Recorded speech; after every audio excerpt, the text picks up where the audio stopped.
Hi everyone, welcome back to our channel Sritejus kitchen. ఈరోజు మన recipe వచ్చేసి మటన్ కీమా ఫ్రై. ఈ మటన్ కీమా ఫ్రై రైస్, రోటీ, చపాతీలోకి చాలా బాగుంటుంది కాంబినేషన్గా. అండ్ ప్రిపరేషన్ కూడా చాలా ఈజీ, టేస్ట్ అయితే చాలా యమ్మీగా ఉంటుంది. కంప్లీట్గా మీరు వీడియోని వాచ్ చేసి ఈ రెసిపీని ఒకసారి ట్రై చేసి చూడండి. చాలా ఈజీగా అయిపోయే ఈ కీమా ఫ్రైని ఇక లేట్ చేయకుండా ఎలా చేయాలో చూసేద్దాం. ముందుగా ఒక కడాయిని పెట్టుకుని 3 టేబుల్ స్పూన్స్ ఆయిల్ని యాడ్ చేయాలి. ఆయిల్ హీట్ అయిన తర్వాత 3 లవంగాలు, 1 ఇంచు దాల్చిన చెక్క, 1 ఇలాచీని యాడ్ చేసి ఆయిల్లో వీటిని కొంచెం ఫ్రై చేసుకోవాలి. ఇవి ఫ్రై అయిన తర్వాత 2 మీడియం సైజ్ ఆనియన్స్ని సన్నగా తరిగి యాడ్ చేసుకోవాలి.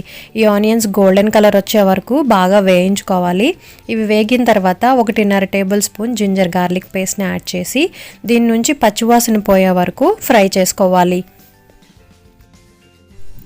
ఇప్పుడు దీనిలోకి కీమాని యాడ్ చేస్తున్నాను. నేను 450 గ్రామ్స్ కీమాని తీసుకుని నీట్గా క్లీన్ చేసి పెట్టుకున్నాను. అలాగే దీంట్లోంచి వాటర్ మొత్తం డ్రైన్ అవుట్ చేసేసి ఇప్పుడు ఈ కీమాని యాడ్ చేసుకోవాలి. ఇలా కీమాని యాడ్ చేసిన తర్వాత 2 నిమిషాల పాటు ఈ ఆయిల్లో ఫ్రై చేసుకుని మూత పెట్టి కీమాని 5 మినిట్స్ పాటు మగ్గించుకోవాలి.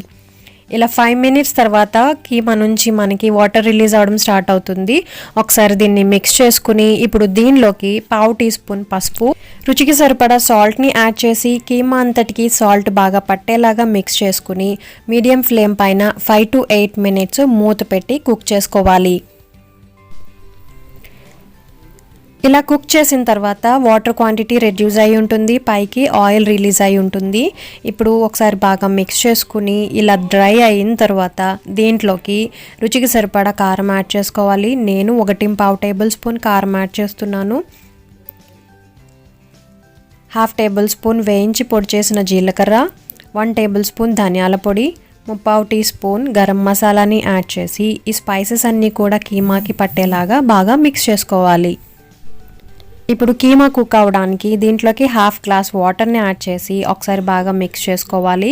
మీరు ఇదే కీమా కర్రీని త్వరగా అవ్వాలి అంటే కుక్కర్లో కూడా కుక్ చేసుకోవచ్చు. ఇలా వాటర్ని యాడ్ చేసిన తర్వాత కుక్కర్కి 2 to 3 విజిల్స్ వచ్చే వరకు కీమాని ఉడికించుకోవాల్సి ఉంటుంది. ఇలా బౌల్లో వేసినట్టయితే 1/2 గ్లాస్ వాటర్ సరిపోతుంది. కుక్కర్లో అయితే మీరు 1/4 గ్లాస్ వరకు వాటర్ని యాడ్ చేసి కీమాని కుక్ చేసుకోవాలి.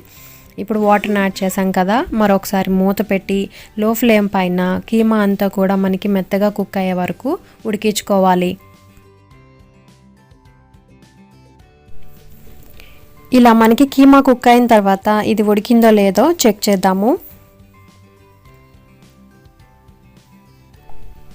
ఇక్కడ నాకు కీమా చాలా సాఫ్ట్గా కుక్ అయింది. అలాగే మీరు సాల్ట్ని కూడా చెక్ చేసుకోండి, ఏమైనా తక్కువ అయినట్టయితే అడ్జస్ట్ చేసుకోవచ్చు.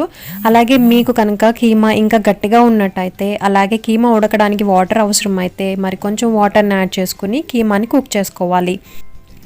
ఈ కీమా ఫ్రైని కొద్దిగా గ్రేవీగా కావాలి అనుకునే వాళ్ళు, రైస్లోకి మిక్స్ చేసుకుని తినాలి అనుకునే వాళ్ళు ఈ స్టేజ్లో కొత్తిమీరని చల్లుకుని గ్యాస్ ఆఫ్ చేసుకుని సర్వ్ చేసుకోవచ్చు. నేను మరికొంచెం డ్రైగా చేయాలి అనుకుంటున్నాను కాబట్టి లో హీట్ పైన ఈ కీమాని మరికొద్దిసేపు ఫ్రై చేస్తున్నాను. ఈ కీమా ఫ్రై డ్రైగా కావాలి అనుకునే వాళ్ళు ఇలా లో హీట్ పైన ఫ్రై చేస్తూ ఉండాలి. ఇలా ఫ్రై చేసుకోవడం వల్ల దీంట్లో ఉన్న మాయిశ్చర్ అంతా కూడా కంప్లీట్గా ఎవాపరేట్ అయిపోతుంది. ఇది రెడీ అయిన తర్వాత పైనుంచి మనకి ఆయిల్ రిలీజ్ అవుతుంది. అలాగే కీమా అంతా కూడా డ్రై అవుతుంది.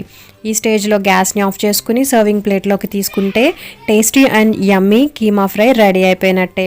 ఈ రెసిపీ మీకు నచ్చినట్టయితే లైక్ చేయండి. మరిన్ని రెసిపీస్ కోసం మన ఛానల్ని సబ్స్క్రైబ్ చేసుకోండి. అలాగే మీ ఫ్రెండ్స్ అండ్ ఫ్యామిలీ మెంబర్స్తో ఈ రెసిపీని షేర్ చేయండి.